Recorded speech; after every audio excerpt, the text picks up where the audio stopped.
أعوذ بالله من الشيطان الرجيم. بسم الله الرحمن الرحيم. الحمد لله رب العالمين، والصلاة والسلام على أشرف الأنبياء والمرسلين وعلى آله وأصحابه أجمعين. ولا حول ولا قوة إلا بالله العلي العظيم. ولا حول ولا قوة إلا بالله العلي العظيم. ولا حول ولا قوة إلا بالله العلي العظيم. أما بعد. Pengurusi majlis yang berusaha, Tuan Imam, pengurusi qaryah, jawatan kuasa, para pegawai masjid, seterusnya tuan-tuan muslimin dan muslimat yang dirahmati Allah SWT sekalian.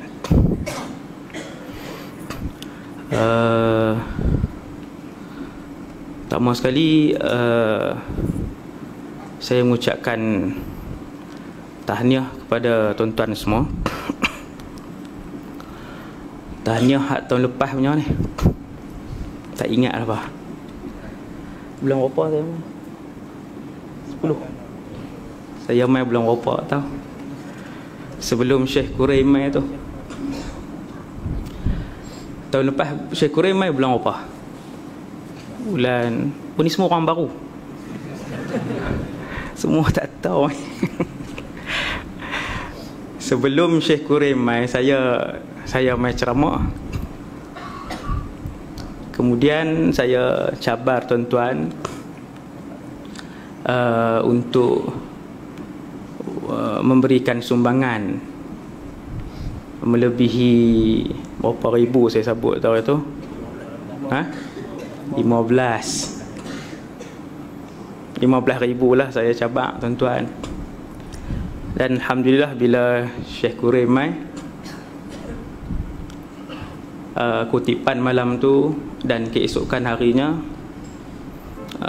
sampai kepada saya lebih daripada 75,000 daripada masjid ni, yang tertinggi lah di Malaysia. Dan saya janji kalau lebih 15,000 saya nak main pula. Ni bayar janji lah ni malam ni, tapi lambat sikit hutang. Bulan 3 baru main. TV 3 dah lah ni. Allahu Akbar. Jadi agak sibuk sikit. Sekarang menguruskan 2 buah sekolah. Hak ketiga di Bintulu stop Ustaz, tak dan. Yang keduanya, tuan-tuan yang dirahmati Allah sekalian, malam ni kita nak bercakap tajuk tentang Syria ataupun bumi Syam dan kaitan dengan kiamat. Kaitan dengan kiamat. Saya belajar di Syria alhamdulillah selama 7 tahun. Dan insya-Allah pada malam ni kita akan hurai sekat yang mampulah. Esok ada kelas pula 3 jam direct. Dan 9 pagi. Lepas tu asar pula sambung. Jadi mungkin 1 jam 15 minit kan insya-Allah untuk malam ni.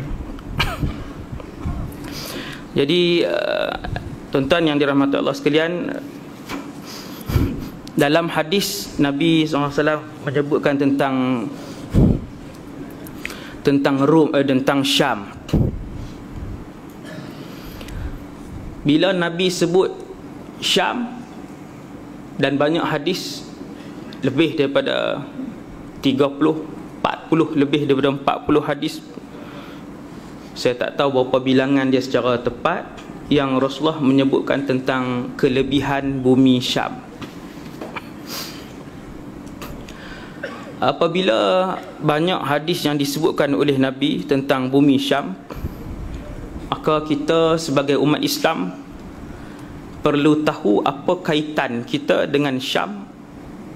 Apakah bumi Syam, apa keberkatan yang ada di sana, dan apa kena mengena kita dan tindakan kita kepada bumi Syam.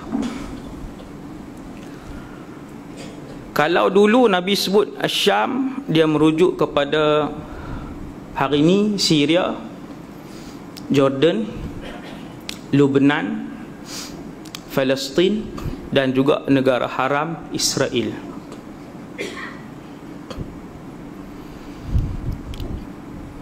Dalam Islam, bumi yang paling barakah adalah Mekah. Negeri yang paling barakah, negeri. Yang kedua, negeri yang paling barakah adalah Madinah, Madinah Al-Munawwarah. Nombor 3, negeri yang paling barakah Masjidil Aqsa, ataupun yang ketiga ialah Asyam. Yang ketiga ialah Asyam. Yang keempat baru Yaman. Bila sebut barakah ni, orang yang pernah pi umrah dan pi haji, kebanyakan kita ditunjukkan oleh Allah keberkatan bumi Madinah dan bumi Mekah. Kalau tak berasa berkat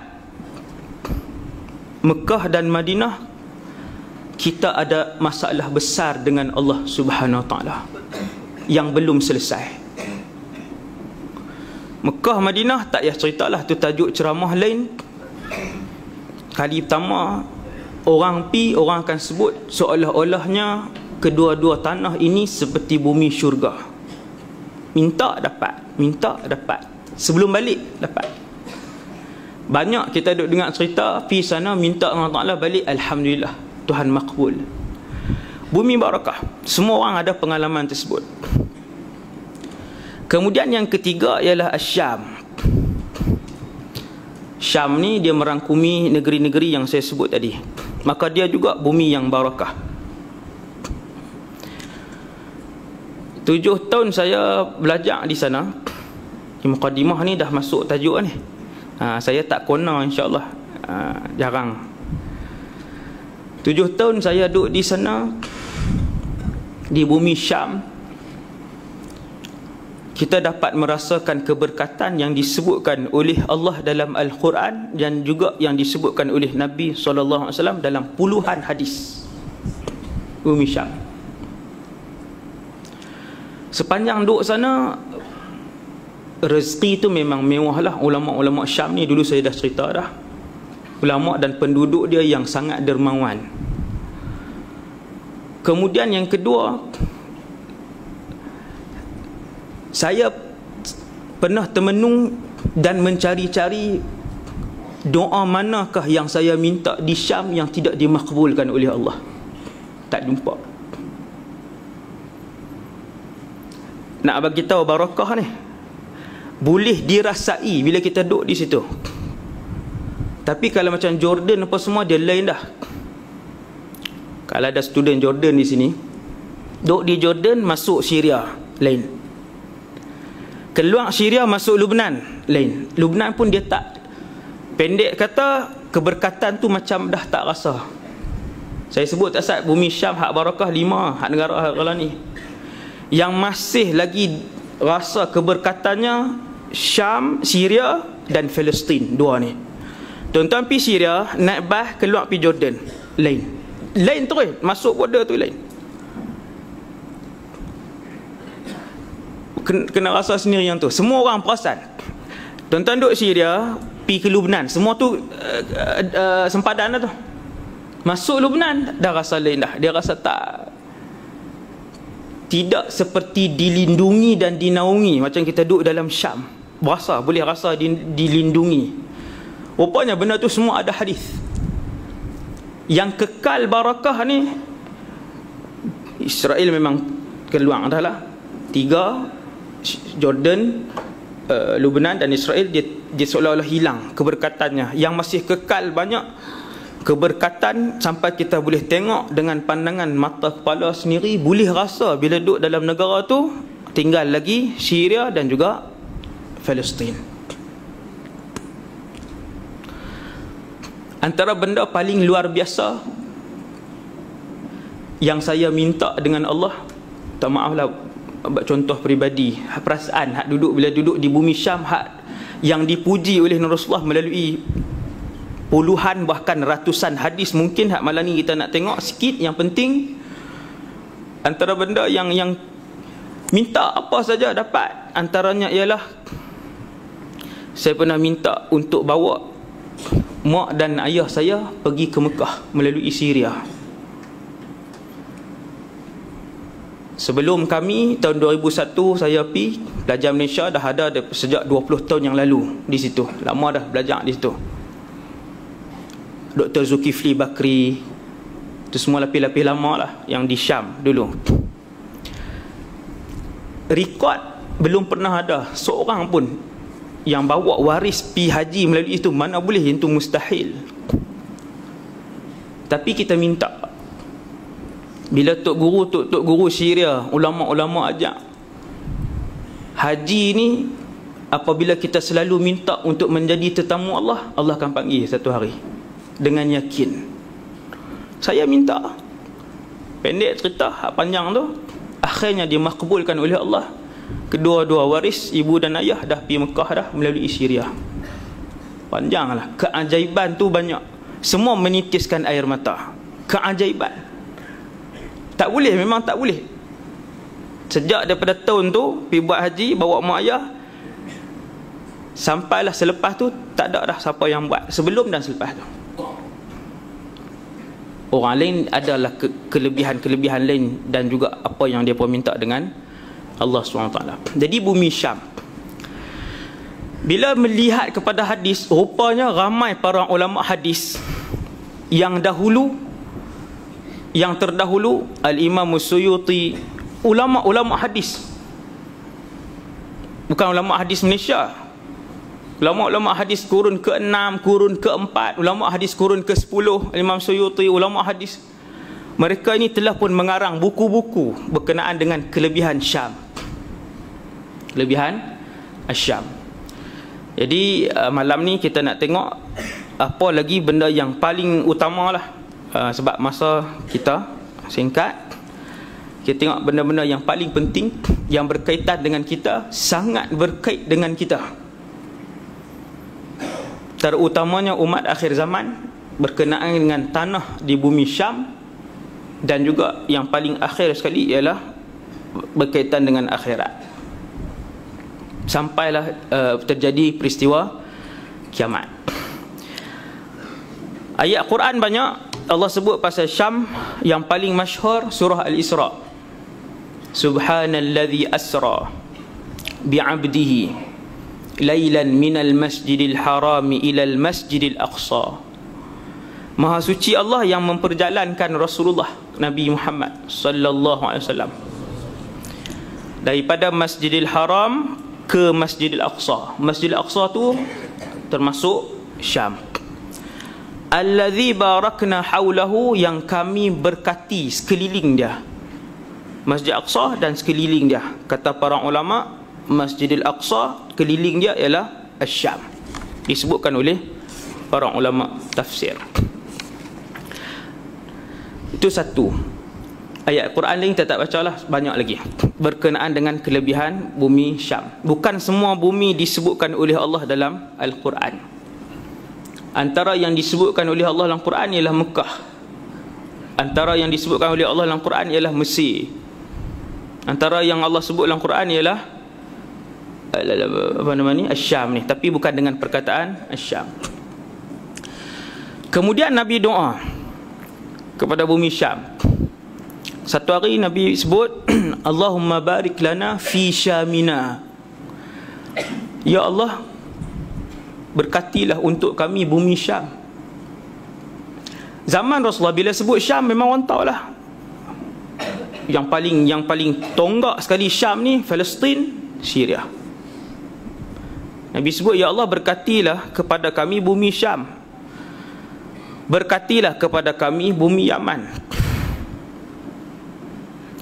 Kemudian ada orang sampuk, ada sahabat mencelah, sahabat kata, dan Najd ya Rasulullah, tolong doakan Najd. Najd ni dalam Arab Saudi hari ni. dalam Arab Saudi. Apabila ada sahabat sampuk ataupun mencelah sebut tempat dia, daerah dia, ya Rasulullah, wa fi najdina, untuk keberkatan untuk negeri kami, Nabi pun sebut Allahumma barik lana fi syamina wa yamanina, ya Allah berkatilah bumi Syam dan bumi Yaman. Hak kawan yang sahabat mencelah suruh sebut Najd tadi, Nabi langkau. Kemudian Nabi ulang sebanyak 3 kali, ya Allah berkatilah bumi Syam dan Yaman. 2, Syam dan Yaman. Akhirnya hak kawan yang mencelah tadi, dia mencelah lagi, ya Rasulullah, doalah keberkatan tempat kami sama, kampung kami, daerah kami Najd. Nabi sebut hunalika zalazil wal fitan wa biha yatlu'u qarnu syaitan. Nabi sambut, di sana akan berlaku gegaran dan munculnya fitnah, dan padanya juga akan muncul tanduk syaitan. Kata para ulama hadis, banyak kejahatan dia akan keluar ke belah sana banyak daripada bumi Najd tadi ni. Jadi bumi Syam ni satu, malam ni kita sebut bumi yang Allah yang Rasulullah berdoa. Nabi kata, ya Allah berkatlah bumi ni. Maka dengan keberkatan doa Nabi, bumi Syam menjadi barakah. Kalau kita ada peluang, hari ini susahlah, Palestin pun susah, boleh masuk, no? Syria pun susah, tapi boleh masuk, tapi adalah cara dia. Baru ni sekumpulan pula ulama daripada Syria datang, guru-guru yang tempat saya mengaji daripada Ma'had Institusi Fatah Al-Islami, Ma'had Al-Fath Al-Islami, turun ramai guru saya, Dr. Abdul Fattah Al-Bazam, Dr. Husamuddin, Dr. Waliyuddin, dan ramai lagi lah yang lain. Lepas jumpa dekan-dekan UIA apa semua tu, kuis, kemudian Insania, mai ke sini. Dan disebutkan oleh para ulama yang datang tu daripada Syam ni, dia berkata boleh masuk melalui Lubnan. Adalah cara dia, kan, cara-cara dia yang wallahu a'lam. Kita doakan kepada Allah SWT satu hari insya-Allah kita semua boleh ziarah bumi Syam dan juga Palestin dengan penuh hormat. Amin ya rabbal alamin. Jadi Nabi sendiri yang doakan, maka dia jadi satu negara dan satu tempat yang penuh dengan keberkatan dan boleh dirasakan oleh orang yang duduk di tempat tersebut. Yang kedua, disebutkan dalam satu hadis bahawa wahyu diturunkan kepada Nabi SAW di 3 tempat, antaranya Mekah, yang keduanya Madinah, dan yang ketiganya bumi Syam. Ini bumi yang tempat wahyu turun. Bumi yang tempat wahyu turun maksudnya tempat-tempat yang Allah pilih sebagai tempat yang penuh dengan keberkatan. Kemudian yang keempat, saya senarai dulu. Yang keempatnya disebutkan dalam satu hadis, ketika mana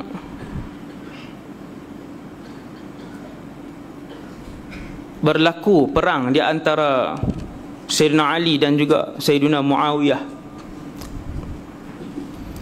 Perang apa? Siffin ke Jamal? Jamal Sayyidina Aisyah. Siffin lah, entah no? Saya pun duduk pening gini. Jadi berlaku perang. Sayyidina Ali bawa tentera daripada Iraq. Sayyidina Muawiyah, sahabat Nabi, Muawiyah bin Abi Sufyan, bawa tentera daripada Syam. Sayyidina Ali tidak membenci Muawiyah dan Sayyidina Muawiyah tidak membenci Sayyidina Ali. Cuma satu malam Khawarij yang ada dalam Sayyidina Ali punya kumpulan, dalam pasukan Sayyidina Muawiyah pun ada Khawarij. Ada, dua-dua kumpulan ada. Mereka ni yang buat jahat, satu malam mereka bergerak pergi ke tempat perkemahan tentera Sayyidina Ali, dibakar dan dibunuh beberapa orang. Kemudian Khawarij yang duduk di Sayyidina Ali pun macam tu juga, bangun dan mai bakar dan bunuh beberapa orang Islam yang ada di kemah Sayyidina Muawiyah, sambil bawa bendera mewakili Sayyidina Ali, dan kawan ni bawa bendera mewakili Muawiyah. Lepas tu jadi perang. Ketika jadi pertempuran di antara dua kumpulan Islam yang besar ni, perang Siffin ataupun Jamal ni, Siffin dan Jamal ni, perlulah dijelaskan sekali, cukup dah untuk umat Islam tahu apa punca dia. Yang itulah punca yang paling besar dia. Apabila dah berlaku perang, maka orang pun sebut, wahai Ali, Amirul Mukminin Ali, doakan kecelakaan dan laknat kepada tentera Muawiyah. Apa jawab Sayyidina Ali? Apabila disuruh untuk melaknat tentera Sayyidina Muawiyah, yang kebanyakan tentera Muawiyah datang daripada Syam, maka Sayyidina Ali pun jawab, la, tidak. Tengok sahabat, dia tak bergaduh sama dia, bukan dia hak bawah. Kata Sayyidina Ali, tidak, kerana aku pernah mendengar Nabi SAW bersabda, al-abdalu yakununa bisyam. Wali-wali abdal adalah terdiri daripada orang-orang Syam.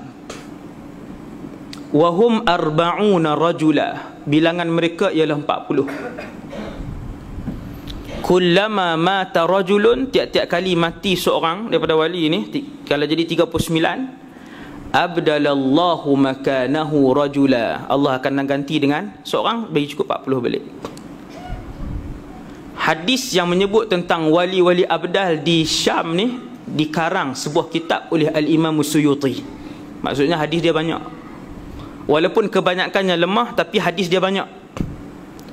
Bila banyak sampai dia jadi hasan li ghairihi, yang tu mustalah, dia jadi hadis yang elok, tetapi kita kata B+ lah. Dia banyak hadis dia sampai jadi buku. Wali-wali yang menetap di Syam adalah wali abdal. Wali abdal.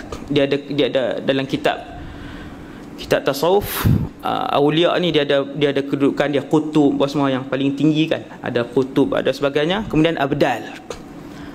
Wali-wali yang abdal ini Nabi sebut khusus di Syam sahaja. Kebanyakannya di kalangan para ulama, dan sebahagian yang lain orang-orang biasa. Sebab tu kalau ulama-ulama Syam datang, boleh jadi salah seorang tu adalah al-abdal. Dia sejak zaman Rasulullah sampai kiamat, abdalnya akan ada, sentiasa ada di dalam Syam. 40 orang. Hadis Sayyidina Ali, bila tentera-tentera Sayyidina Ali minta, wahai Ali, mereka kenal Amirul Mukminin Ali ni orang yang hebatlah di sisi Rasulullah, alim, doa dia mustajab semua. Wahai Ali, laknat, kita doakan laknat kepada tentera Muawiyah. Ali kata tak boleh, jangan. Sebab aku pernah mendengar Nabi kata di kalangan mereka lah al-abdal. Jangan doa pelik-pelik kepada mereka. Mati seorang, Allah akan ganti seorang yang lain. Dengan 40 inilah penduduk Syam diberikan rahmat hujan dan juga diberikan kemenangan oleh Allah Subhanahu Wa Taala. Dengan 40 tadi, wali abdal semua duduk di Syam. Kemudian yang seterusnya ialah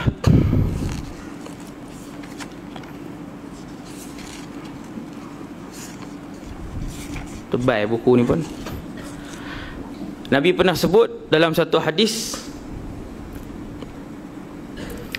bahwasanya, kata seorang sahabat yang bernama Zaid ibn Thabit, ulama Quran zaman Rasulullah.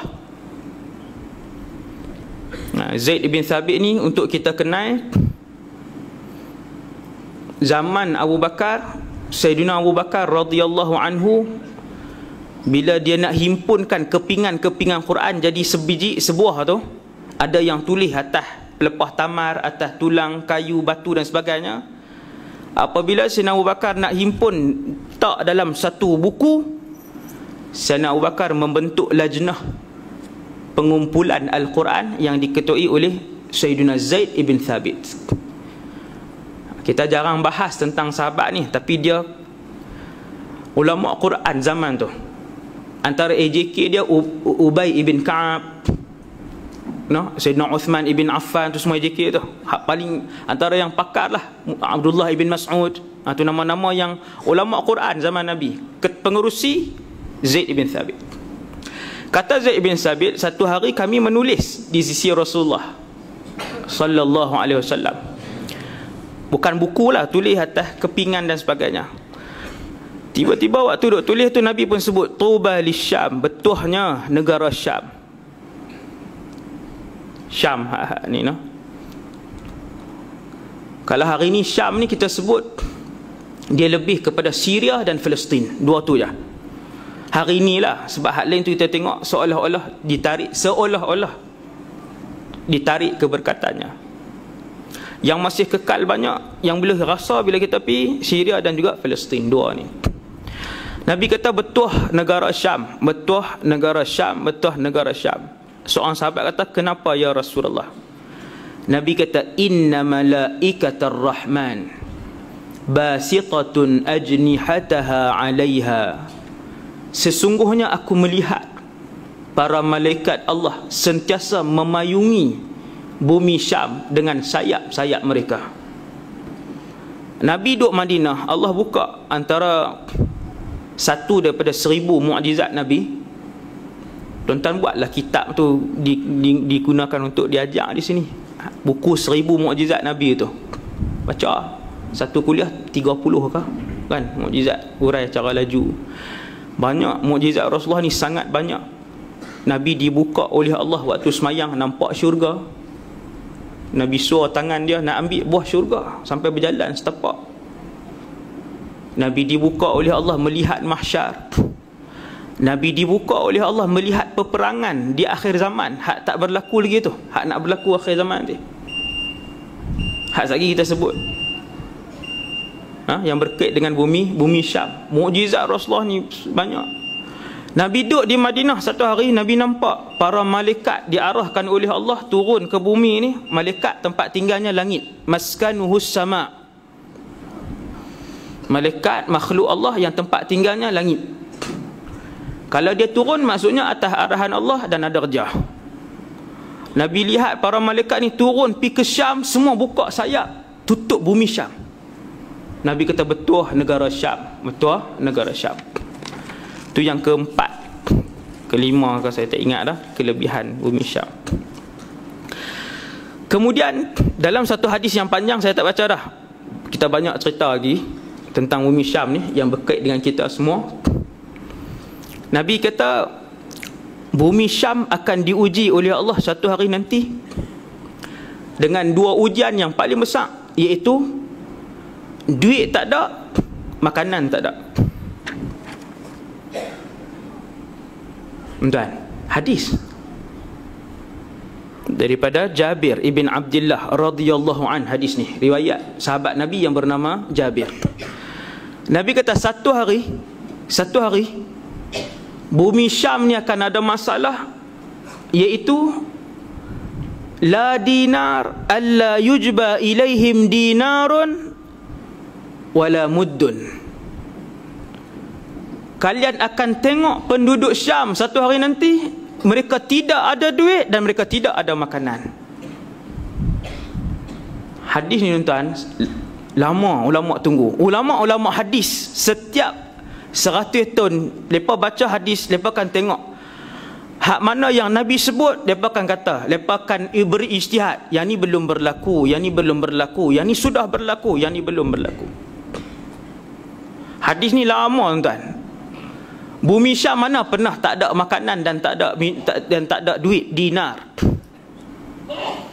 Sejak daripada zaman Rasulullah sallallahu alaihi wasallam, kemudian zaman Sayyidina Umar dan Sayyidina Abu Bakar, bumi Syam ditawan. Baitul Maqdis ditawan, ataupun bumi Syam berada di bawah pemerintahan Islam.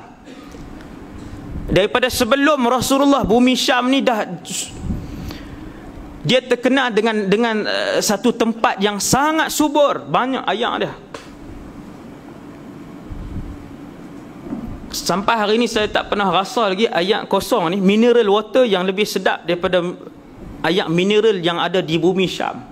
Nama dia Ain Fijah ataupun Ain Fiji, orang Syam panggil. Saya pergi sekali lah, tak dah berjalan. Kitab tebal-tebal.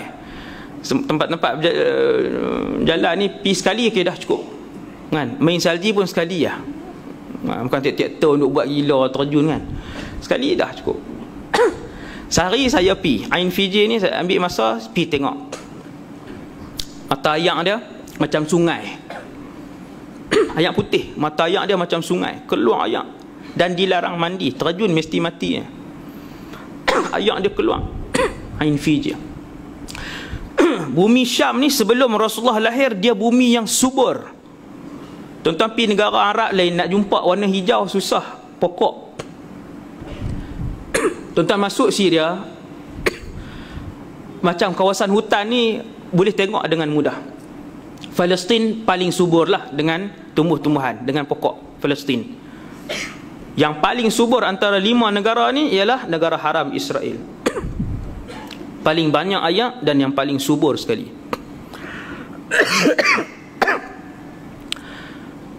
Kemudian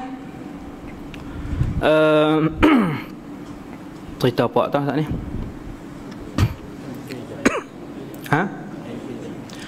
Mata air. Dia bumi yang subur. Sampailah pemerintahan Abu Bakar, Sayyidina Umar, Sayyidina Ali, Sayyidina Uthman. Zaman Umar ibn Abdul Aziz, yang tak ada orang miskin tu. Tuan-tuan pergi mana-mana pusat bandar, boleh ambil secara percuma makanan asasi. Gandum dan susu dialirkan. Dialirkan gandum dan susu, siapa nak ambil 24 jam ambil. Zaman Umar ibn Abdul Aziz, pusat dia Syria. Nah ingat, pusat dia Syria, Dimash tu. Bumi yang mewah dengan makanan duit ringgit ni, sehingga kan bila makanan terlampau banyak, orang miskin tak ada dalam bumi Syam. Waktu tu orang miskin tak ada, sampai lepas tak tahu nak bayar zakat kepada siapa, semua tak layak. Sayyidina Umar arahkan untuk dibawa gandum-gandum ni, disebarkan di atas gunung-gunung untuk diberi makan kepada burung-burung yang ada, supaya Allah tak persoalkan burung-burung yang kelaparan pada zaman pemerintahan Umar ibn Abdul Aziz. Binatang pun kenyang. Mewahnya bumi Syam. Nabi, tapi dalam hadis, waktu tu hadis Nabi dibaca macam kita baca malam ni lah. Ulama dulu pun baca, bahwasanya akan sampai satu masa Syam ini kamu akan tengok duit tak ada, makanan tak ada. Zaman pemerintahan Umayyah, hak 100 tahun di Syria tu, pusat pemerintahan umat Islam di Syria, antara pemerintah dia apa nama ni, Umar bin Aziz, ramai lagi yang lain, Al-Walid ibn Abdul Malik, Abdul Malik ibn Marwan, semua ni. Kemudian orang Islam diperintah oleh kerajaan Abbasiyah di Iraq. Syam masih tetap mewah sebab dia bawah pemerintahan lagi. Kekayaan Abbasiyah apa semua, duit yang dikumpulkan di Baitul Mal Abbasiyah tetap disebarkan kepada semua negara-negara di bawah pemerintahan Islam. Syam subur, 600 tahun pemerintahan Abbasiyah. Tak berlaku lagi hadis ni. Sampai zaman pemerintahan Uthmaniyah, begitu juga yang berlaku. Kerajaan Uthmaniyah masih lagi memberikan bantuan makanan dan kewangan pada semua negara-negara Arab yang di bawah pemerintahan Islam. Sampailah 1921 kerajaan Uthmaniyah baru jatuh. Sepanjang 1000 tahun itu hadis ini belum berlaku. Tak pernah lagi bumi Syam tidak ada dinar dan tidak ada makanan. Sampailah zaman moden kita hari ini. Saya tak kata hadis ni merujuk kepada keadaan Syria hari ini, yang memang tak ada duit dan tak ada makanan. Berjuta rakyat dia hilang penempatan dan keluar. Sampai saat malam ni keluar lari melalui laut setiap hari, ayam lemah, tembak dan sebagainya, sampai hari ni, sampai malam ni rakyat dia. Saya tak sebut bahawa keadaan Syria hari ni merujuk kepada hadis ni, tak, tapi boleh jadi. Sebab ada kemungkinan yang lain, mungkin lepas 50 tahun jadi lagi sekali. Sebab tu saya tak boleh nak muktamad keadaan Syria hari ni telah pun ditunjuk oleh hadis ni. Kita tak boleh sebut secara muktamad begitu. Itu yang diajarkan oleh para ulama hadis dulu. Ulama Syam, ulama Syria, ulama hadis akan ajak boleh jadi. Apa yang kita tengok hari ni, sepanjang 1400 tahun tak pernah berlaku lagi. Bumi Syam tiada makanan dan tiada duit ringgit, dinar tak ada. Satu tong gas mencecah sehingga 130 ringgit, silap saya. Berapa tahu tu Syekh Kurim bagi tahu. Mungkin naik lagi. 150 ke 200 ringgit satu tong gas. Roti pun sekeping jadi 15 ringgit, 20 ringgit sekepingnya. Jadi mahal, makanan tak ada. Orang keluar tinggal rumah hari ni. Sampai saat hari ni keluar setiap hari keluar tinggal rumah. Kesatuan Eropah sampai mesyuarat tak tertanggung dah. Kan? Turki yang ada penempatan pelarian terbesar dan terbaik dunia pun minta bantuan daripada Kesatuan Eropah pula juga berapa bilion? 5 bilion euro nak tanggung ni. Yang sampai saat ini, bulan ini, orang Syria masih lagi keluar. Salah satu daripada petunjuk itu boleh jadi yang ni Nabi sebut ni, yushaku. Nabi kata akan sampai satu masa kalian akan lihat kemewahan penduduk Syam hak daripada 1000 tahun sebelum Rasulullah lagi lepas mewah. Syam ni sebab dia, Syria khususnya, dia pernah ditadbir oleh kerajaan Rom. Dia pernah jadi pusat pemerintahan Rom sedunia. Pusat pemerintahan di situ. Sebab tu perang-perang yang berlaku pada zaman Abu Bakar kemudian disambung perang umat Islam yang berlaku pada zaman Sayyidina Umar,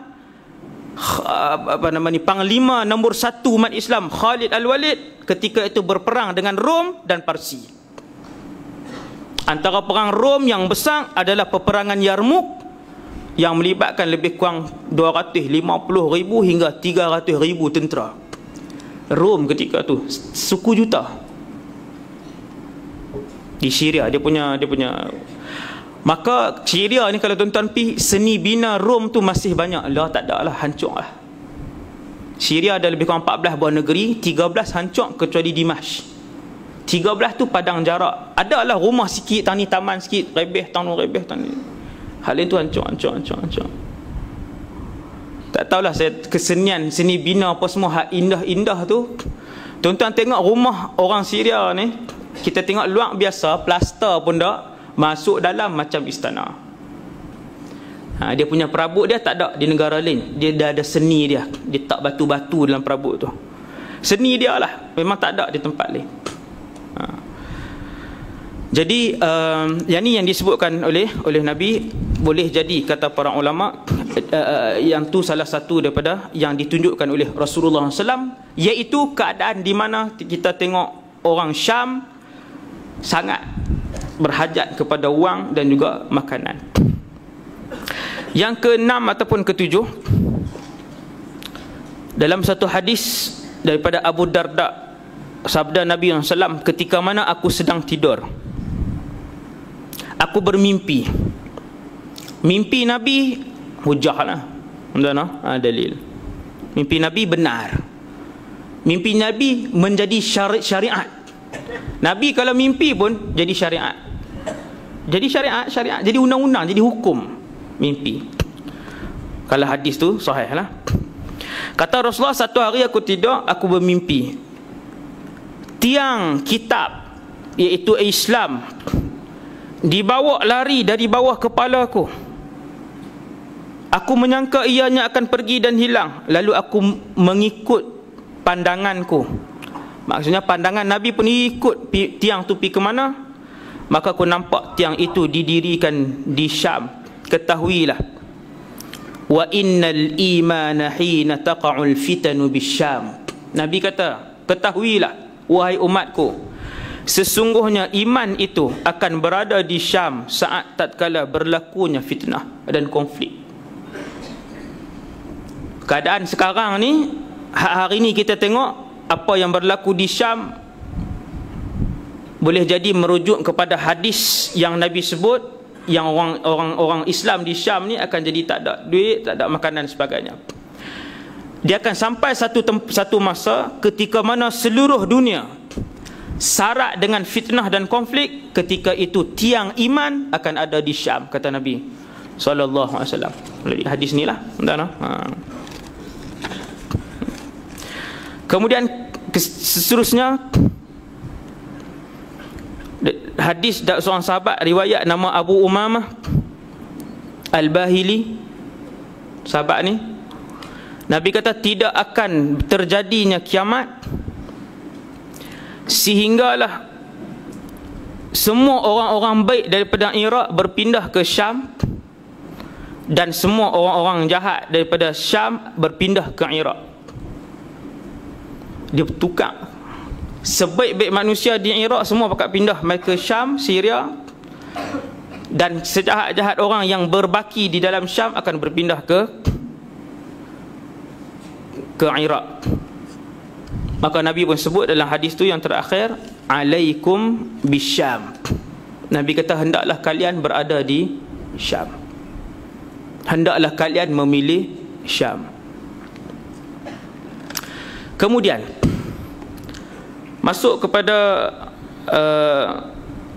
keadaan yang ada sangat kena mengena lah dengan kita semua, iaitu yang disebutkan oleh Rasulullah SAW dalam satu hadis yang panjang dalam Sahih Muslim, riwayat Abdullah ibn Mas'ud. Satu hari seorang sahabat nama Abdullah bin Mas'ud, dia duduk di Iraq. Abdullah bin Mas'ud berada di Kufah. Kemudian bumi Kufah dilanda dengan habuk merah ni, membuatkan bandar Kufah tu jadi merah. Ada naik dalam video di YouTube sekali, siang kemudian dia mai habuk tu jadi gelap. Jadi tak nampak lah, bukan gelap macam malam gelap gelita tu, jadi tak nampak.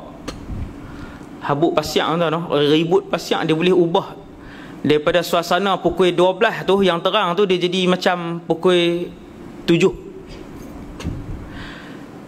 Satu hari seorang sahabat ni nama Abdullah bin Mas'ud, dia duduk di Kufah, dia dihantar oleh khalifah untuk pergi ke Kufah, jadi gubernur di Kufah. Kemudian ribut mai jadi merah kota Kufah. Ada satu orang mai berlari dan menjerit ke arah Abdullah bin Mas'ud dan sebut, kita nak kiamat dah, kita nak kiamat dah. Orang ni menjerit. Kemudian bila orang ni menjerit kata nak kiamat dah, Abdullah bin Mas'ud dia daripada tak sat, dia duduk mengiring, dia pun bangkit dan duduk bersila.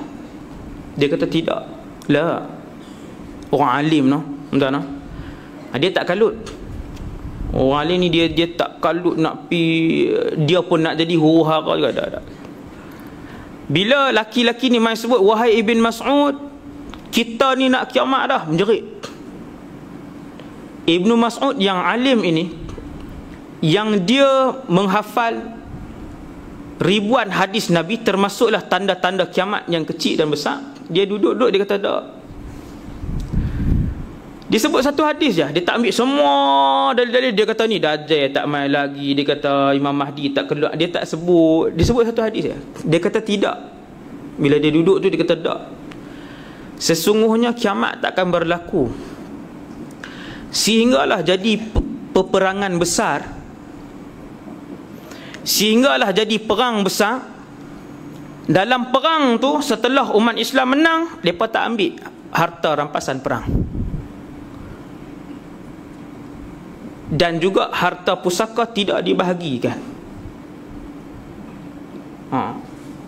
Akan main satu perang besar. Perang tu perang yang paling besar dalam sejarah manusia, ketika umat Islam menang, harta rampasan yang begitu banyak tadi tidak diambil. Kata Abdullah bin Mas'ud. Kemudian Ibn Mas'ud pun tunjuk dengan tangan dia, dia duduk di Iraq, dia tunjuk tangan dia menghala ke Syria. Belah tu. Sambil dia duduk cerita pasal perang tadi ni, hak pelik ni, perang pelik akhir zaman yang akan berlaku. Sambil tangan dia duduk tunjuk ke Syria. Dia kata musuh ketika itu akan menghimpunkan sebanyak yang mungkin untuk berlawan dengan orang Islam. Tabi'in ni orang yang melihat para sahabat. Dia pun tanya, Ar-Ruma ta'ni? Wahai Ibn Mas'ud, adakah kamu maksudkan Rom? Majoriti ulama bila baca hadis ni, majoriti akan sebut Rom itu ialah Amerika dan juga Eropah. Rom yang disebutkan oleh Rasulullah ialah Amerika dan Eropah. Majoriti. Ada sebilangan kecil je. Sepanjang saya belajar hadis dengan beberapa orang guru di Syria, kesemuanya menghuraikan Rom itu ialah Amerika dan Eropah. Pandangan mereka, Amerika dan Eropah. Ada satu orang je yang sebut bahawa Rom itu ialah Rusia. Dan ulama Arab kesemuanya menyebutkan Rom itu ialah Eropah dan Amerika. Ulama Mesir, Yaman, Syria. Tuan-tuan, hak ni perang yang akan berlaku dan belum berlaku sehingga ke hari ini semenjak 1400 tahun hadis ni disebutkan. Sebab tu saya sebut kepada tuan-tuan tahun lepas, kita dan mati syahid masih ada peluang.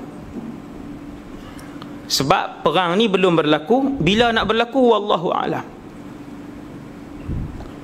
Tajuk Imam Mahdi saya cakap dah sini kan.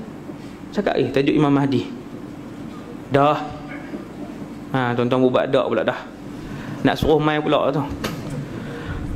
Tajuk Imam Mahdi kita dah sembang dah. Panjang tajuk dia. Ni dia ni. Ni malam ni kita nak sebut ni pasal Syam ni.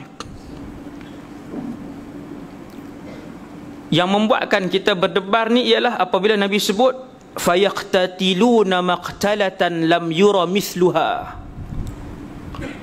Nabi kata peperangan ini akan berlaku dan tidak pernah disaksikan sejarah. Kerana apa? Aduun yajma'una li ahli Islam. Satu muka bumi ni musuh-musuh semua berhimpun ketika itu, menghimpunkan tentera untuk berlawan dengan umat Islam. Banyak mana tuan? Oh, ramai. Dan perang ini belum berlaku. Ada ruang untuk mati syahid? InsyaAllah ada ruang untuk mati syahid. Besar tu, mati syahid besar kan? Sebab Imam Mahdi pun belum muncul. Waktu dia keluar pun dia akan pimpin perang demi perang demi perang. Yang ni penutup. Hak saya sebut ni, hak hadis Abdullah bin Mas'ud riwayat, yang ni perang yang penutup. Apabila Ibn Mas'ud sebut musuh yang akan menghimpunkan keseluruhan kekuatan mereka, yang akan berada di bawah panji-panji. Sahabat kata, panji apakah ya Rasulullah? 80 panji. Di bawah setiap panji ada 12,000 orang tentera. 80 panji. Setiap 80 panji itu bawah tu ada 12,000 tentera. Tentera, hak tentera saja ni, hak tentera berjalan saja. Lebih kurang,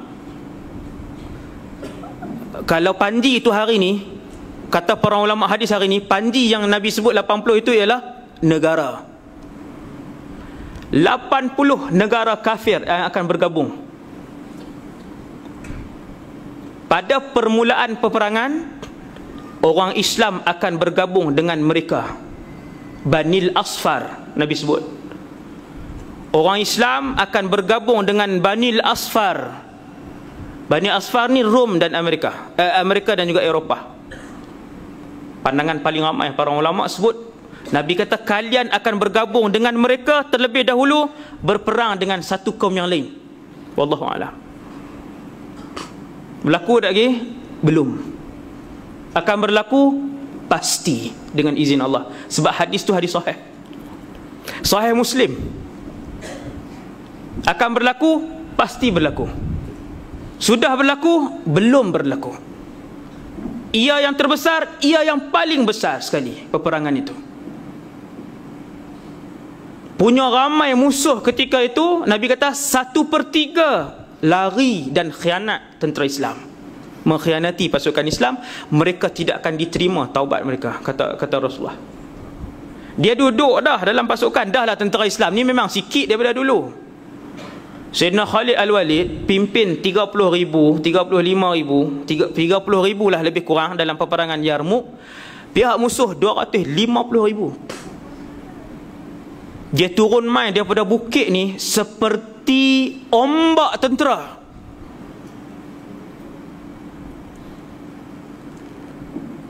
Tu perang Yarmouk punya cerita, macam ombak tentera. Dan Khalid Al-Walid adalah panglima Islam. Kalau dia berperang, dia takkan duduk di belakang, dia akan duduk di depan sekali. In ra'aitumuni ahmil fahmilu. Ketika kalian melihat aku mula menetas, aku mula menetak pedang, maka tetaklah pedang kalian. Bukan dia suruh pilu 10,000 serang, dia duduk tengok, oi ramai mati, kena undur air. Okey, kanan pergi pula. Hak tu pengecutnya. Oh, memang dahsyatlah Khalid Al-Walid.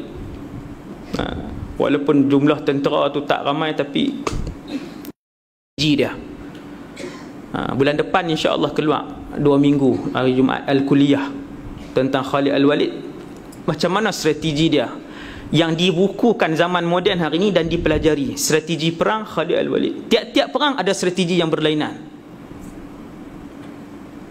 30 tahun dia berperang, tak ada satu pun yang kalah. Satu pun tak ada. Pengganti Khalid Al-Walid ni akan ada akhir zaman, nama dia Muhammad bin Abdullah Al-Mahdi. Hak Imam Mahdi itulah, hak kita dah cerita dah dulu ni. No? Punya dia tak pernah kalah setiap kali dia pimpin perang. Khalid Al-Walid radhiyallahu anhu ni yang Nabi beri gelaran Saifullah, pedang Allah ni, sehingga kan Sayyidina Umar pecah dia dalam perang ni, dalam satu perang. Sampai surat pecah. Bila pecah ni biasalah, adalah hak biasa-biasa ni mai. Wahai Khalid, macam mana ni? Nak suruh kami marah ke nak dia hak virusnya ada. 3-4 ekor kan mai duk mai kacau. Sayyidina Khalid kata, aku bekerja untuk Allah, bukan untuk Umar. Tak ada masalah, buang. Yang diangkat ganti Sayyidina Khalid siapa? Salah seorang yang dijamin syurga, juga salah seorang panglima perang, Abu Ubaidah bin Jarrah. Sahabat hebat juga.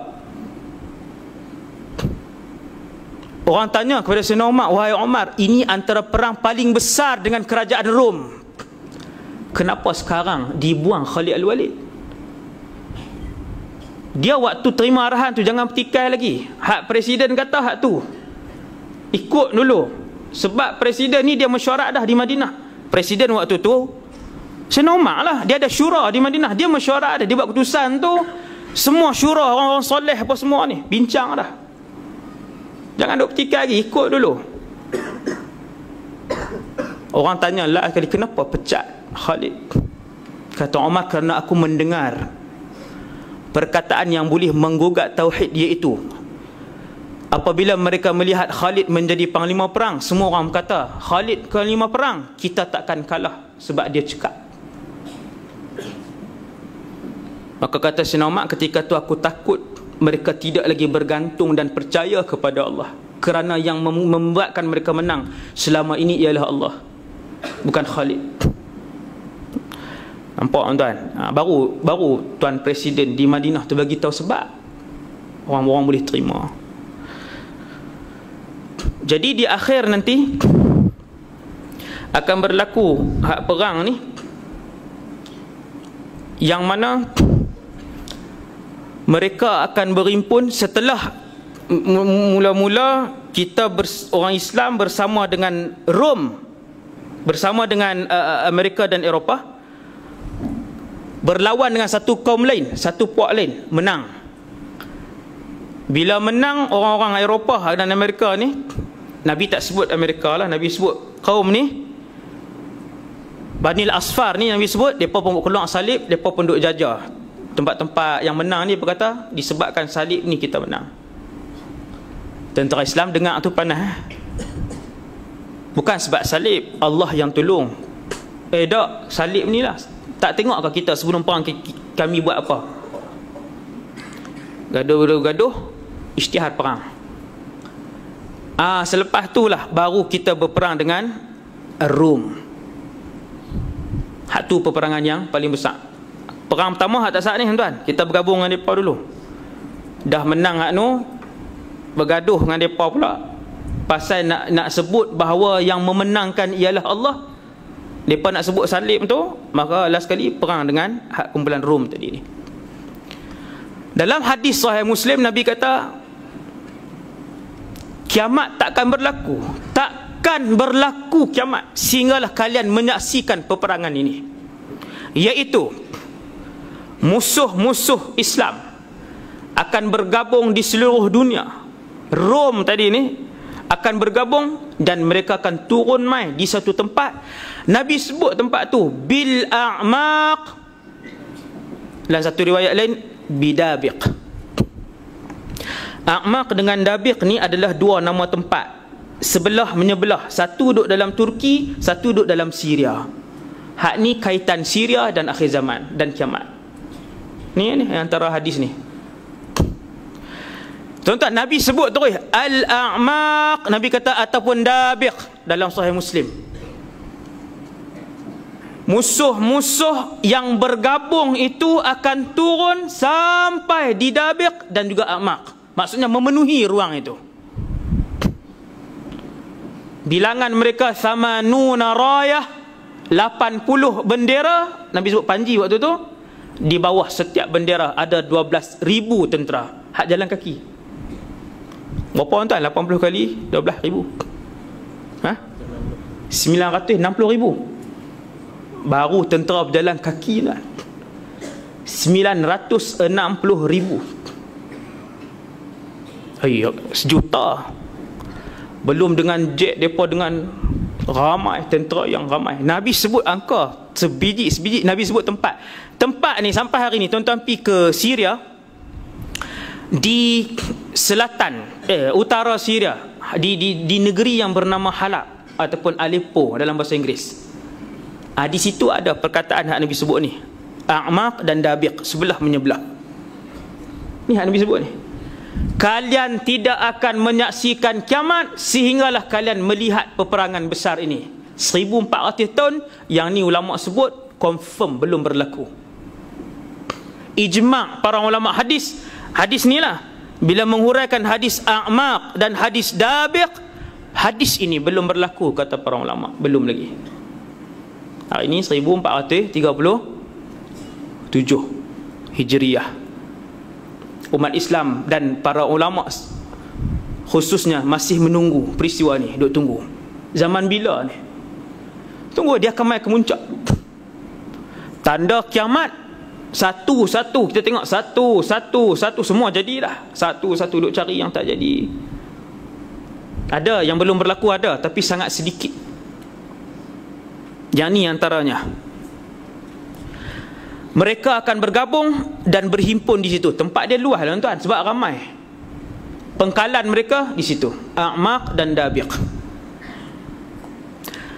Dan ketika itulah fayakhruju ilaihim jaisyun, akan keluar untuk menentang dengan mereka satu kumpulan tentera minal Madinah, daripada Madinah. Hadis sebut Madinah. Semua ulama hadis ketika menghuraikan hadis ni, mereka sebut Madinah ni bukan Madinah Munawwarah. Madinah ni ialah Syam. Tentera Islam terbaik akhir zaman adalah penduduk Syam. Benteng terbaik terakhir umat akhir zaman juga di Syam. Tentera terbaik pun Syam, benteng pun Syam juga. Ini yang tajuk kita malam ni.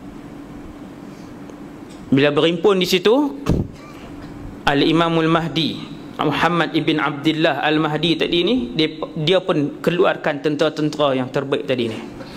Kebanyakannya penduduk Syam dan yang lain-lain tu datang daripada seluruh dunia, umat Islam yang berani.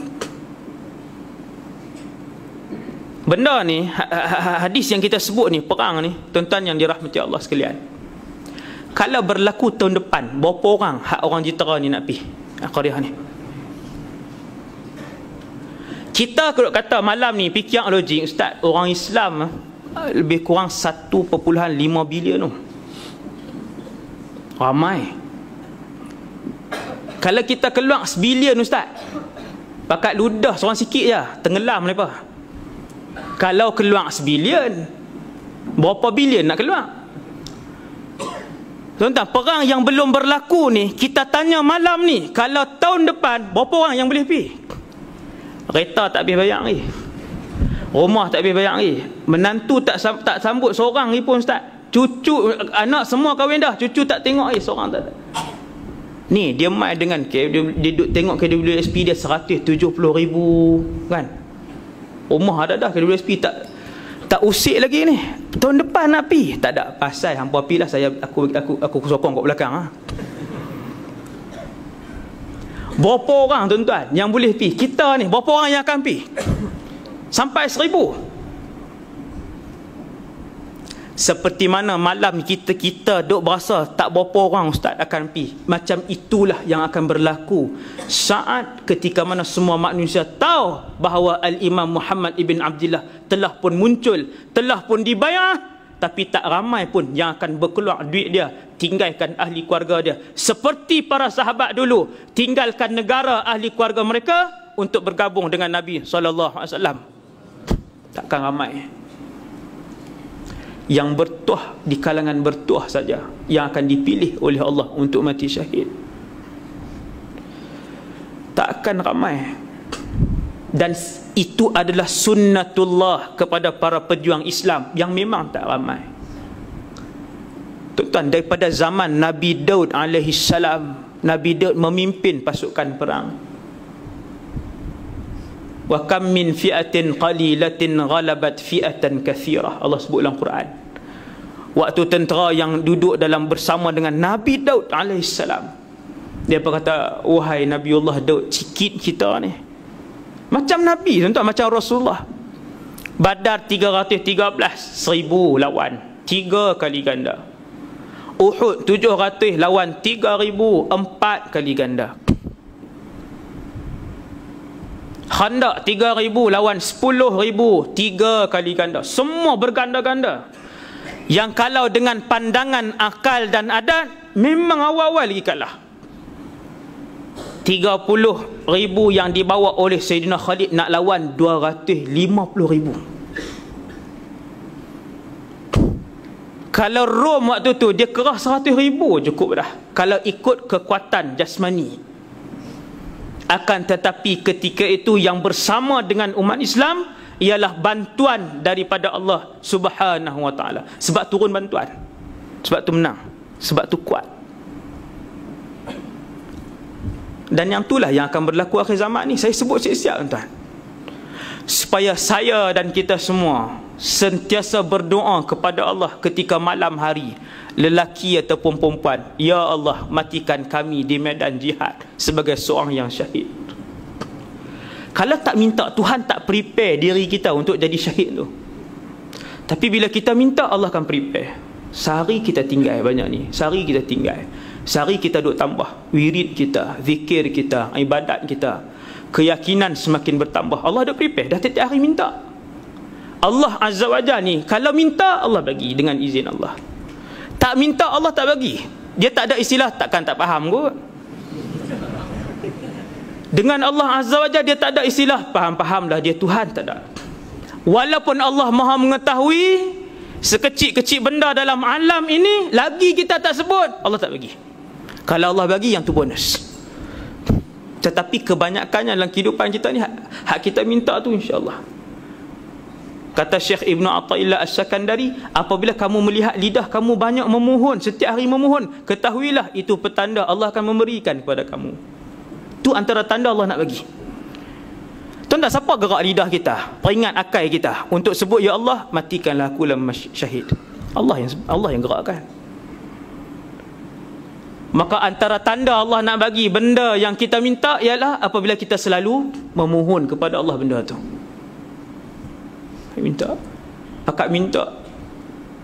Sebab benda ni tak jadi, tuan-tuan, belum berlaku. Apabila berlaku, tuan-tuan akan tahu. Bila orang sebut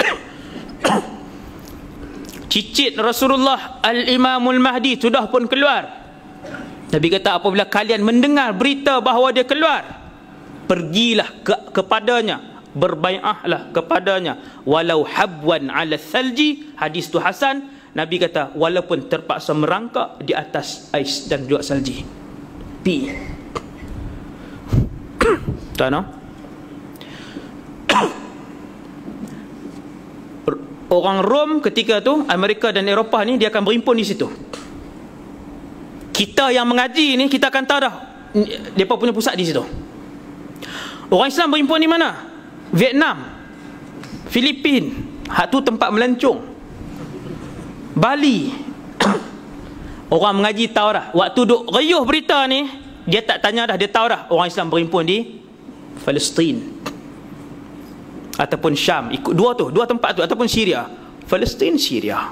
Palestin, Syria. Dua tempat ni cukup barakah. Maka kita pun menuju ke sana. Ketika kalian melihat seluruh muka bumi ni dipenuhi dengan fitnah, buat baik pun salut dengan fitnah juga. Orang fitnah juga. Ada satu masjid AJK ni, hak amanah ni, depa ni yang buat laporan. Ada seorang dua yang songlam. Hak amanah ni yang kena. Hak AJK yang amanah ni. Depa dah kumpul bukti apa semua dah. Allah Akbar. Terduduk, tak apa, ambil semua jawatan, dak nak sangat. Zaman ni zaman dia. Nabi kata ketika mana kalian melihat fitnah berleluasa, alaikum bisyam, hendaklah kalian menuju ke Syam. Ready, maksudnya Nabi nak beritahu ready untuk ke sana. Macam semboyan perang ni kan. Esok tak main subuh juga. Malam ni semangat. Tuan-tuan, ini peluang syahadah. Mati syahid ni tuan-tuan, kalau ikhlas, ya Allah, masuk syurga tanpa dihisap. Nak cari mana peluang tu? Satu jalan ni tuan-tuan, jalan lain semua Allah tutup dah.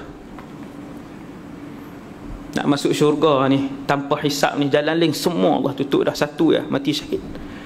Ada peluang ke ustaz kita ni? Masih ada. Imam Mahdi akan memimpin banyak peperangan. Setiap peperangan itu akan ada yang mati syahid. Nabi kata perang ni berlaku apabila mula bertempur, kalian akan melihat pertempuran itu. Yang Nabi sebut, hadis ni Nabi sebut al-malhamatul kubra, hari daging dikecaikan secara besar-besaran. Bunyi perang, hari daging dipecah, diceraikan secara besar-besaran. Al-malhamatul kubra, yang paling besar. Sehingga kan kata Rasulullah, apabila seekor burung lalu di kawasan pertempuran, burung tu akan kena dan dia akan jatuh. Hari bertempur habis-habisan ni. Hari pertama ataupun fasa pertama, 1/3 lari, tak sanggup.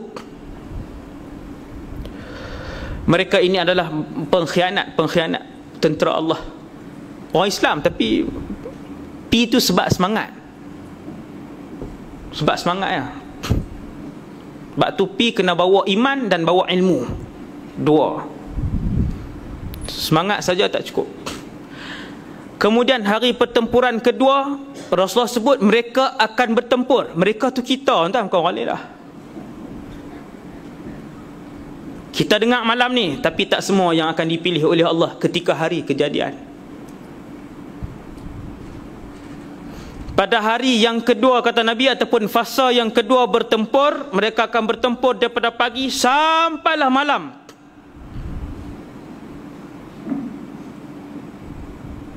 Lepas tu berhenti. Berhenti pasal apa? Sebab gelap. Hatta yahjuza bainahumul lail, sehinggalah yang menghalang mereka hanyalah gelap saja. Malam rawat saat cedera parah apa semua ke bumi, hak mana meninggal, siap balik barisan, bincang balik, esok perang. Pagi sampai malam. Sebab tu antara yang saya duk terdetik dalam hati saya ni ialah orang Islam hari ni kita kena mengaji satu bab dalam kitab fiqh, iaitu fiqhul harb, fiqh peperangan. Tuan-tuan, dia ada kursus khas 8 jam boleh ambil masa. Fiqh peperangan, cara semayang, benda apa yang dibenarkan dalam perang, yang tak dibenarkan di luar. Dalam peperangan, pembohongan dibenarkan, bukan sama-sama kita dengan musuh. Pembohongan dibenarkan, fitnah dibenarkan, mengumpat dibenarkan dalam peperangan. Musuh dengan musuh. Kita masuk pi menyamar, porak-perandakan barisan musuh, dibenarkan. Hanya dalam peperangan saja. Berjalan dengan bongkak dibenarkan. Waktu perang Uhud, Nabi buat keluar pedang dia.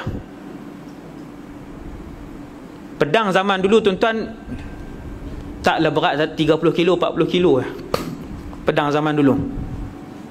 Kita kalau pegang pedang tu tak berjalan terus. Betul ke ustaz ni?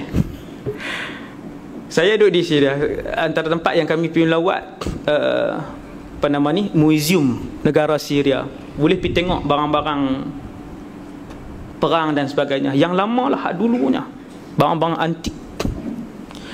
Di Madinah ada museum Madinah. Kita yang terkenal yang boleh pergi berjalan kaki sendiri, museum kurma ya. Punya tak ada kerja orang kita ni, 8 kali pergi umrah, duk ulang pergi apa nama ni, kebun kurma, duk pi beli di kedai kurma hak tu ya. Dekat dengan Madinah ni ada museum Madinah. Tuan-tuan tahu antara barang yang ada di situ, selain daripada ratus barang yang lain, antara barang yang ada di situ yang cukup unik ialah busur panah Sa'ad ibn Abi Waqqas. Tuan-tuan tengok pun gerun dah, tinggi saya. Tinggi busur panah tu, ni panjang meja ni. Meja ni panjang tinggi saya kah? Tinggi saya pun tengok tu, Allah. Kita tengok tu berasa gerun dah. Dia tulis ini satu daripada 16 busur panah Sa'ad ibn Abi Waqqas. 16. Kita joran, kita ada road ada 16. Teratur Sa'ad ibn Abi Waqqas, pemanah peribadi Rasulullah, hak duduk tepi Nabi. Nabi tak panggil, wahai Sa'ad, mai jaga belah ni, wahai ni mai jaga. Tak ada. Sahabat dia sendiri piduk, tak tarik. 10 kali Sa'ad lepaskan panahan, ke 10 mesti kena. Dia tak ada bukan 10 kali satu kena, 10 mesti 10. Imam Syafi'i juga pemanah yang hebat. Kalau 10, 9 kena. Kita 10, 2 kena. 2 tahun dah ada panah. Bengkak ni sini ni. Pak dah kena. Nak naik kuda lagi lah. Duduk atas kuda, panah kena tukang jurulatih tu. Lagi tak boleh. Tak koman teruk lah kita, tak tahu nak kata. Tapi alhamdulillah lah, semua pakat duk berlatih dah, panah pakat berlatih. Saya tengok busur tu, ya Allah, tinggi saya. Dia punya anak panah besar mana. Waktu duduk di Syria, saya pernah pegang anak panah tu daripada besi. Berat tuan. Sebab tu panah ni, siapa hak duk biasa panah, hak panah plastik kita duk main tu pun pi laju. Di tahfiz kami, tempat tak ada, pakat buat kreatif, ambil hak papan putih tu. Saya ambil hak papan putih tu, mereka pakat duk panah. Sekali-sekala nak kena juga orang, kan. Hak plastik tu pun dia macam aluminium tu, kena tu tembus. Saya kata, oi, sakan dia. Yang tu baru hak aluminium tu. Kalau hak besi, kalau kena memang pi ke belakang. Hak besi. Jadi kita tengok busur panah tu pun dengan tinggi dia. Kita main hak panjang ni je pun dia tarik laju lah tuan. Boleh tembus dah. Kalau busur panah hak 2 meter dengan anak panah besi tu, ya Allah, tak tahu nak kata. Kan? Jadi dalam satu perang Nabi pernah pegang pedang dia. Nabi kata siapa berani ambil pedang ni dengan haknya. Seorang pun sahabat tak berani, semua diam. Pedang Rasulullah. Nabi kata siapa berani ambil pedang ini dengan haknya, semua diam. Nabi sebut siapa berani ambil pedang ni dengan haknya, dia masuk syurga. Nabi jamin. Bangun satu orang sahabat, kita semua tak kenal, nama dia Abu Dujanah. Dia ni lah mendapat gelaran Saifur Rasulillah, pedang Nabi. Dia kata aku wahai pesuruh Allah, aku ambil. Dia pun ambil. Dia buang hak tempat sarung tu. Orang Arab bila dia buang tempat sarung, maksudnya nak masuk perang dan tak mau balik. Ambil, dia buang tempat sarung tu, diikat kepala dia, dia jalan dengan bongkak. Nabi pun sebut, sesungguhnya cara berjalan ini dibenci oleh Allah, kecuali di dalam medan peperangan. Allah bagi. Sebab dia jalan tu bukan depan Nabi. Dia nak tunjuk Oh, dia dabik dada sahabat tadi ni. Nabi kata jalan ni depan musuh Allah dibenarkan. Maka perang ni dia ada peraturan, dia tak boleh bunuh orang tua, tak boleh bunuh kanak-kanak. Dia ada buku, dia ada tajuk dia, tuan. Khas 7-8 jam. Semua tentang perang. Semayang di atas kuda, semayang sambil berlari dan semayang. Ni sahabat, ni Rasulullah cerita, perang yang kalian akan tempuh satu hari nanti ni bermula daripada pagi hatta yahjuza bainahumul lail, malam baru berhenti. Berapa jam tuan-tuan? Allahu Rabbi. Kita mai gotong royong masjid 2 jam ya. Roti canai. Depa ni tak buat keluarlah TO ke apa ke. Kerja duk nak menyimbang ya. 2 jam ni tang ni lenguh tang ni. Saya tak tahu. Saya sama. Stamina mana kita ni nak pergi perang macam mana lah tuan-tuan. Ni Rasul sebut ni, bermula tempur itu pagi dan malam baru berhenti. Maksudnya gelap, maghrib 7 sampai 7, 12 jam perang sampai malam berhenti. Nabi kata 1/3 lari, tak tahan. Sebab musuh terlalu ramai, kelengkapan musuh terlalu canggih. Dia yang tu sunnatullah. Daripada dulu sampailah kiamat, umat Islam mesti sikit. Mesti sikit.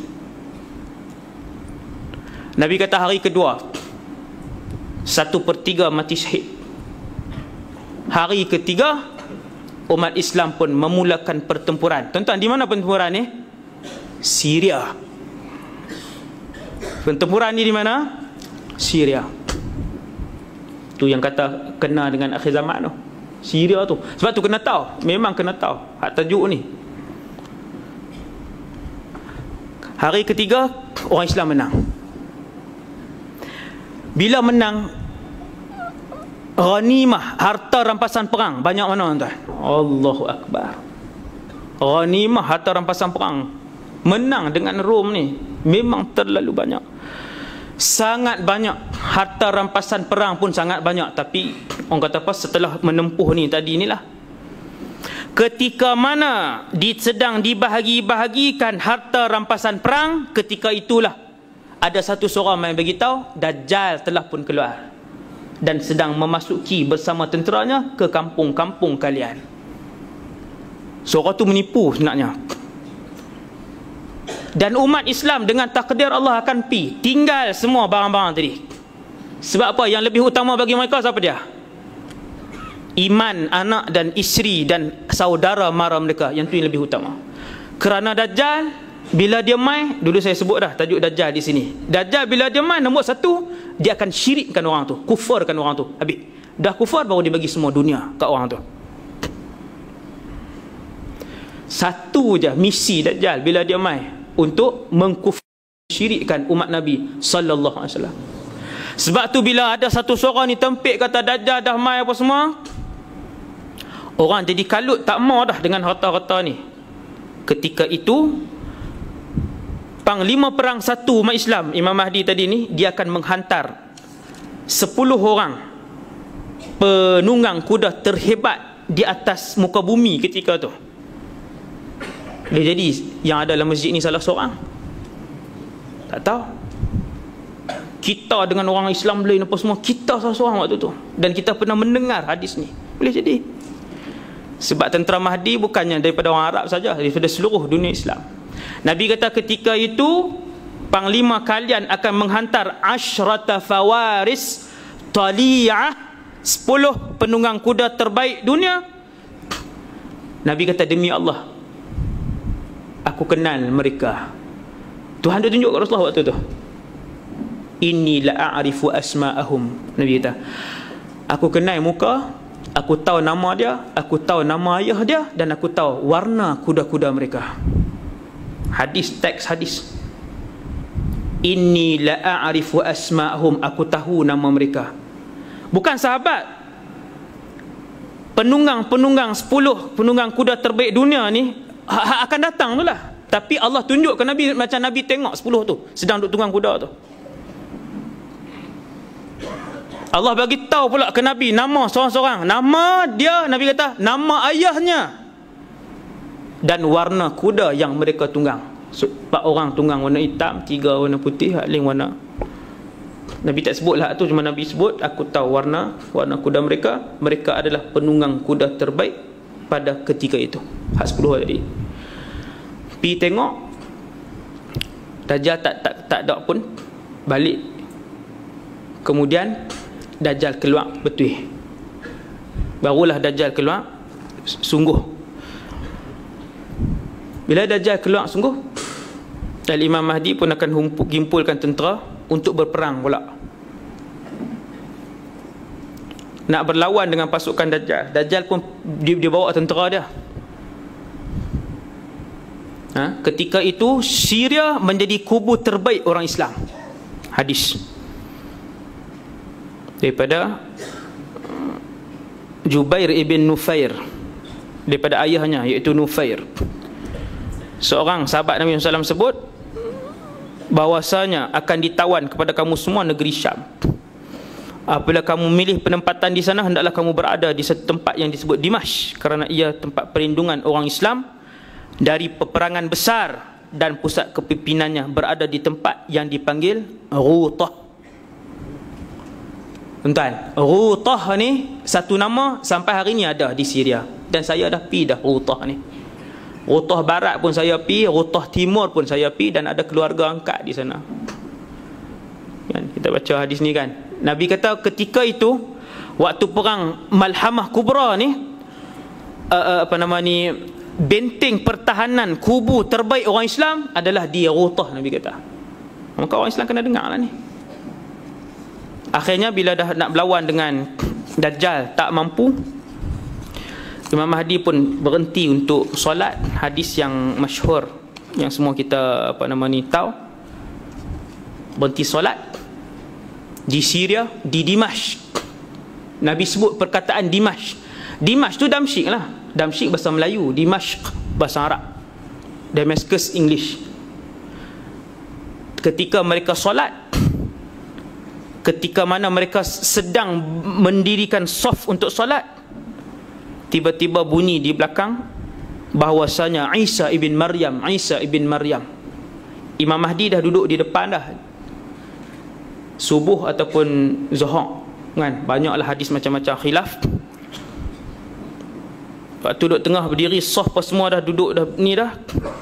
Nabi Isa pun turun, kata Rasulullah dalam satu hadis yang sahih, di atas menara putih timur Dimashq, memakai 2 helai pakaian, 2 lapis pakaian. Tuan-tuan tengok ulama Mesir dengan ulama Yaman, ulama Syria kan. Lepas bila mai lepas pakai jubah ni, lepas tu luar lepas pakai satu lagi jubah. Dia panggil mahrudatan, 2 lapis. Nabi Isa turun macam tu juga. Tu pakaian dia, pakaian Nabi Isa dia 2 lapis. Satu jubah yang di dalam, satu lagi jubah yang di luar. Waktu itulah Nabi Isa akan turun di Damsyik. Hadis sahih.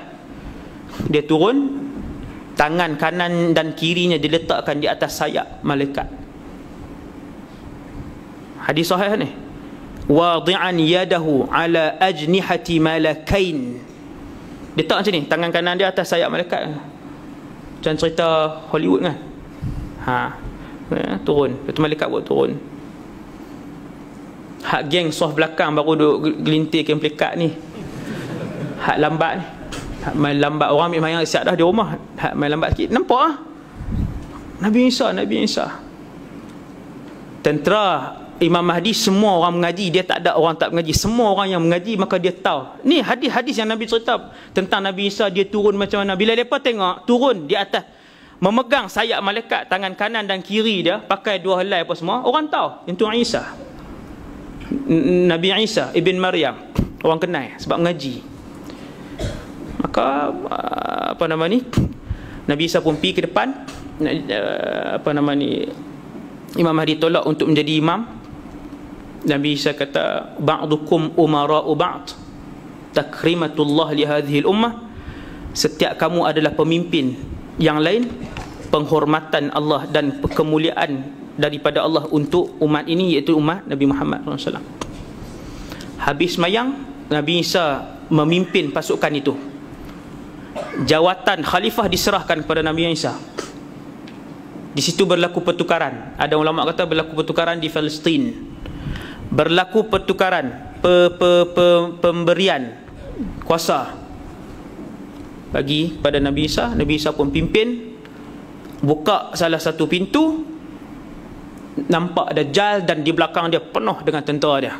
Di Syria juga, tempat Nabi Isa akan melihat Dajjal kali pertama, dia buka pintu, Dajjal duduk tunggu dah nak serang pasukan Imam Mahdi tadi. Dia tak tahu, kata Nabi Isa pun dah turun. Bila Dajjal tengok Nabi Isa, dia tak takut dengan Imam Mahdi, dan dia tak takut dengan kita semua ni, semua berapa bilion ni. Dia hanya takut dengan Nabi Isa kerana Allah mentakdirkan dia akan mati di tangan Nabi Isa. Tubuh badan dia menggeletar, dia pun bawa lari tentera dia. Hak selama ni dia duk pusing satu dunia ni, semua orang tunduk dan sujud kepada dia.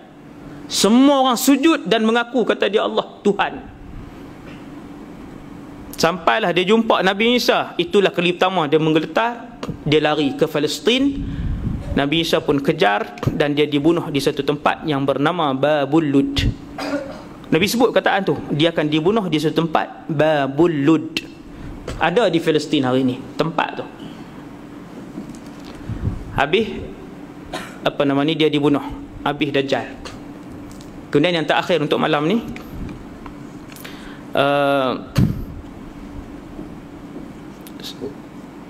setelah Nabi Isa pun wafat, Imam Mahdi wafat dulu, Nabi Isa, Yajuj Majuj pun habis dah, keluar dah. Yajuj Majuj akan keluar sebelum tu. Api daripada Yaman akan keluar, menghalau semua manusia menuju ke mahsyar. Angin sejuk daripada Syam juga. Angin sejuk daripada Syam. Angin sejuk ni bila dia keluar, kena orang beriman akan mati. Allah sengaja menghantar angin sejuk ini untuk mematikan orang beriman, supaya mereka tidak menyaksikan kiamat yang sangat ngeri. Kiamat yang sangat ngeri. Tuan-tuan baca surah At-Takwir ayat pertama cukup dah. Idza syamsu kuwirat. Kiamat ni bila nak berlaku, Allah padam lampu matahari. Faham? Ni duk tengah pukul 10 pagi, pukul 3 petang, terpadam. Padam terus. Kalut tak orang? Kalut. Orang akan jadi kalut. Sebab dia jadi macam malam gelap gelita. Dia tak ada bulan, dia tak ada cahaya bulan dah. Dia jadi gelap gelita. Manusia cukup kalut waktu tu. Baru satu ayat yang menggambarkan tentang kiamat dah cukup kalut dah. Maka Allah tak mahu penderitaan ini dirasai oleh orang beriman. Allah hantar angin sejuk yang mai daripada Syria, Syam, ataupun daripada Syam. Lepas tu mati semua orang beriman. Kemudian ada hadis tapi dhaif, disebutkan bahawasanya selepas kiamat apa semua, Allah akan tukar bumi ni menjadi rata dan dijadikan sebagai mahsyar. Bumi itu ditukar menjadi mahsyar. Sebahagian ulama sebut bumi yang ditukarkan mahsyar itu adalah bumi Syam. Nampak tuan? Banyak juga bumi Syam. Jadi sekadar tu dulu insya-Allah untuk malam ni. Yang baik daripada Allah Subhanahu Wa Taala, yang lemah dan kurang daripada diri saya sendiri. 9.45 lebih no. sama-sama kita mohon kepada Allah Subhanahu Wa Taala untuk memberikan hidayah kepada kita dan semua ahli keluarga kita, insya-Allah. Saya nak mohon pihak jawatankuasa untuk buat kutipan untuk sekolah, untuk sekolah, 2 buah sekolah tu lah. Satu tahfiz, satu lagi yang akademi untuk menghasilkan hak mufti tu, insya-Allah. Dua-dua sedang ni lah. Satu dah berjalan dah, satu lagi duduk tengah tambun tanah. Bismillahirrahmanirrahim. Alhamdulillah wassalatu wassalamu ala Rasulillah wa ala alihi wa sahbihi wa man walah. Allahumma 'allimna ma yanfa'una, ya Allah ajarkanlah ilmu yang bermanfaat pada kami. Wanfa'na bima 'allamtana, ya Allah manfaatkanlah ilmu yang kau curahkan pada kami. Wazidna ilman wa amalan wa ikhlasan fi hayatina, tambahkanlah pada kami ya Allah ilmu, amal, ibadah dan keikhlasan dalam kehidupan kami. Ya Allah ya Tuhan kami, sekiranya ada di kalangan kami salah seorang daripada kami ya Allah yang dimakbulkan doa mereka, yang mereka adalah ahli syurga di dalam pandangan mata-Mu ya Allah, maka kami memohon keberkatan bakal ahli syurga itu ya Allah, untuk sama-sama kami dipandang oleh-Mu ya Allah. Tentukanlah kepada kami dengan kemuliaan syahid pada jalan-Mu ya Allah. Masukkanlah kami dan ahli keluarga kami ke dalam syurga Firdaus-Mu ya Allah, dengan orang-orang yang Kau sayang yang ada dalam majlis-Mu ni ya Allah, dengan doa kekasih-kasih-Mu yang sedang mengaminkan permintaan kami pada malam ni ya Allah. Sekiranya Kau telah memilihkan mereka ya Allah, salah seorang daripada kami untuk dimasukkan ke dalam syurga ya Allah, maka pandangkanlah kami juga untuk dimasukkan bersamanya dengan kasih sayang-Mu ya Allah kepadanya dan kepada mereka. Wa sallallahu ala sayyidina Muhammad wa ala alihi wa sahbihi wasallam, walhamdulillahirabbil alamin. Assalamualaikum warahmatullahi wabarakatuh.